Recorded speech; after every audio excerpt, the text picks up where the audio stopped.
Hello and welcome to the Kundalini podcast. That was Zen. This is Tao. I'm Vivek Govekar. Namaste. This is episode 76.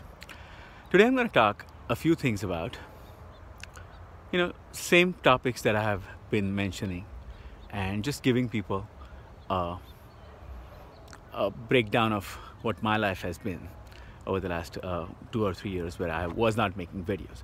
By the way, this is extremely good to finally see some views and people watching the videos. Please keep watching. Please like, comment and subscribe. And it's a great thing to get feedback, and that way it spurs me on to make even better videos. So here we are, episode 76.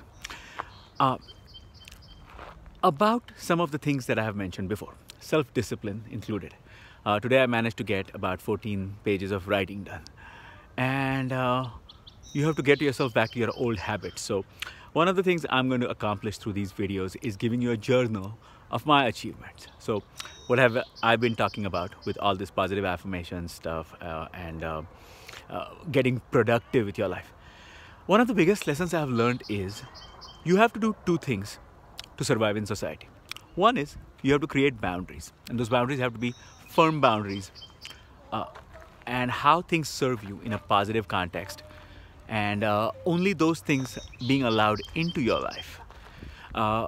That sometimes becomes harsh, and I was drawing on some of the experiences from the past when my awakening first began, and how I had to push some people away and they were offended, but in the long run it turned out to be the best thing for me. I had to learn to keep my ears closed and not take so much advice from people, well-meaning advice, people who may have the best interest at heart, just don't have my perspective and where my goals, my life is going. So the first thing is to get toxic influences out of your life, vocally, verbally, with a firm no, or pushing away and creating a boundary where that behavior does not become a recurring theme in your life. The longer you postpone this, the more people think they can get away with certain things, and more difficult it becomes later on to be unpleasant. But you have to do it right away. The second thing is to see your chakras as something to be protected by your actions. They affect everything. These are 7 bodies that affect everything from your mental state, your emotional state, how you feel, think, what you do in life, your actions, what kind of people you will bring about into your life through certain thoughts and emotions that you latch on to. And it's always nice to have a clean slate. For me, all of this serves a purpose. It is not just productive output, but writing something down gets the thoughts out on a page. Once they're gone there, they're not in my mind anymore. So it's a form of cleansing out of negative karma. Well, so if you have bad experiences, well, write them down. Get them out of your system. Grounding is a method I constantly use, and it becomes so much of a cleansing move. After you've written something down, after you have grounded yourself, you're rid of this excess energy that you keep carrying around with you. This will create a peace within you, a balance within you, and a sense of accomplishment, a sense of fulfillment. Never mind what you wrote. I wrote 14 pages today, but I don't really know if it's going to end up in the final draft manuscript. I am out to create a packed manuscript with a lot of writing about every single thing I can think of, and then it can all be edited together in a different way. But the rhythms, the going back to it, the jogging of your memory, the reading of things to bring imaginative visualizations in your mind on how to write something, what you want to express, how you're going to use, what tone of your voice you're going to use, how you're going to express it as a first-person account, or is it something a narrator is talking about a third character. All these things happen only when you sit down and start writing. So managed to do that today and got about 14 pages. So thought, okay, let me be ambitious, overreach a little, also make a video. And okay, lo and behold, in the last video, something humorous happened. I was kind of disturbed by somebody talking to me or attempting to talk to me, and so then I had to put that as part of the video. I'm sorry about that. However, it kind of teaches you to be on alert every day. The habit of making something that is a negative experience into something positive in your life without really perturbing yourself at a deep level becomes such an inculcated habit that you keep doing that over and over again.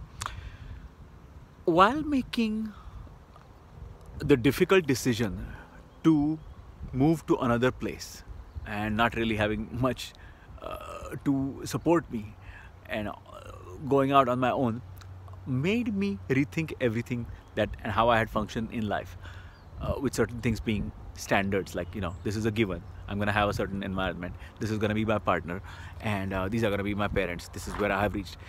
All goes away when you start a journey all from scratch on your own. And if you decide to make it a challenge and strengthen yourself through your experiences, it becomes that much more fruitful at the end when you put all of these disciplines into your day-to-day life and you start seeing the results. Results are layered one on top of the other, and they are small incremental steps, along with all hardship that you face, along with other issues that you have to resolve. You then also have to go out and make productive output and channelize everything that you have experienced. Find your voice, as they say, when you put something down. And now that whole technique, the fundamentals behind some productive output coming out, is in place, I believe. So it's a long journey. It's about strengthening your mind.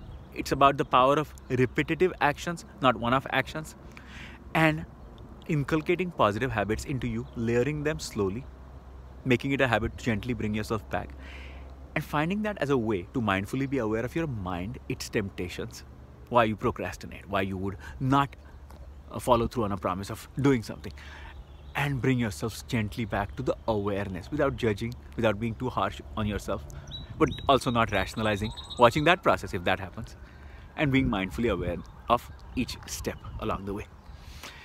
That's the journey. Journey is the destination. Where you are on that step of the journey, where I am today, is what's going to create the next steps based on my actions of today. And that helps you rid of any other alternative realities and where life could have gone. You're on the right track with positive affirmations. All your interactions with people are of a gentler, kinder nature. You're of the kind of personality that diffuses situations and makes them more harmonious. Obviously, you start reaping the results. You add to that nature that is generous, helpful, giving to others, taking joy in their joy, and removing negativity, putting boundaries. Well, results are just like, oh, why was I doing these silly things in the first place and creating my own hell? Once I stop doing that, wow, heaven is right at my fingertips, as it says in the Bible. Amend your ways and the kingdom of heaven is at hand. It says in Matthew. Once you amend your ways, once you change into somebody else, and it's a process of transformation and changing itself, seen through the perspective of an objective observer, allows you to see that change was something you were holding yourself back, and you just discipline yourself to find out that there is a wonderful thing inside that you weren't allowing to be nurtured and bring out to fulfillment and bring out the best in you. So many times we are our own worst obstacle, and that can be changed through transformation. It requires effort, but these are the ways that I have found to be helpful, and they keep you strong and anchored within your own grounded self. Is by constant witnessing of your temptations, constantly making it into a process of gently removing older patterns that don't serve you anymore, putting a stop to negativity, making sure that that doesn't repeat in your life, and replacing it with productive habits that you enjoy doing and will go out and do, which create joy for you, but at the same time hone some skills, bring about results. This is not difficult. It can be enjoyable. It's the initial effort and overcoming the initial inertia that is difficult. I'm happy to report that. What else have I learned as the awakening process unfolds the way it is supposed to unfold? Once all the barriers are removed, obstacles are removed, how do I now perceive things, and has anything changed on a grand level? It's a gradual change. However, I find it very difficult to recognize the person even in that suburban house who was making the first 69 videos that I made on the other channel. That becomes a difficult thing to do as well. Relate to your old self, and any of the things that now seem a little bit like I wouldn't do that today, is also a part of growth. But you become a calmer self, you become a much gentler version of yourself. You need far less to enjoy life. You become far more reliant on yourself. You enjoy your own bliss within your own company, but you also enjoy the company of others and manage to live harmoniously. It's difficult to explain. I don't feel the need to go out and prove anything to anyone, or to become part of showing like I have to prove that I'm better kind of rat race mindset goes away. You live within your own self, and the rest of the world stops mattering as much in a healthy way. Really, the superpowers and siddhis are just hard work and unleashing more and more of your creative potential. Now knowing that you can do that, which is why I try to impart this wisdom as much as possible to other people. It can be done. All it requires is your effort. And the more positive stuff you put in, like I repeat certain mantras on a daily basis. I have certain rituals and techniques that I use, and positive affirmations, a feeling of gratitude, and that has to be done every day. It has to be done every day, and there is no bypassing it. You cannot say, oh, well, I thought about doing it, I'm in principle with it. No, you gotta do it. Those things are repetitions that you have to actually do. Once you do those, the rest usually falls in place. Then sometimes big changes will happen. You're ready for that. You accept whatever comes. You adapt to whatever happens. And take it as a blessing, even to have obstacles, even to have challenges. And even to be thankful for how far you have traveled in a year or two. My technique that I have mentioned in other videos has been to reboot myself based on the solstices and the equinoxes. And then this new self, the new patterns that have been put in, let go and try to be as much in the moment as possible without latching on to memories of the past. Anyone can do that. Anyone can make an effort of removing trauma from the past and becoming repeated habits that you constantly bring into your conversation, either as anecdotes, either as memories of people. And of course, you miss people that have passed on or are not in your life anymore, but you have to live in the present moment. And if it's unhealthy and getting in the way of your healing, well, you have to let that go and be in the present moment. And this habit of being in the present moment, letting go of the past. If I have to do cathartic writing, I do that. If I have to do grounding, Tibetan bowls, daily cleansing, grounding exercises, etc., help you be fresh for whatever comes, and it's not a continuation from the past. The more you are dead to the past, the greater your journey will be, more expanded horizons, like it is with children. When they are younger, everything is a new day, which is fresh, full of possibilities. And as you get older, you have more and more limitations. You can remove those limitations by being in the moment and making a conscious effort through your own discipline to being in a new experience every day, seen as fresh as possible, and leave as much of the baggage from the past behind. I hope that was helpful. I hope you have enjoyed these new videos. Please subscribe, comment, hit likes, and spread the word about this channel if you like it. Again, this is Vivek Govekar saying goodbye. Be well.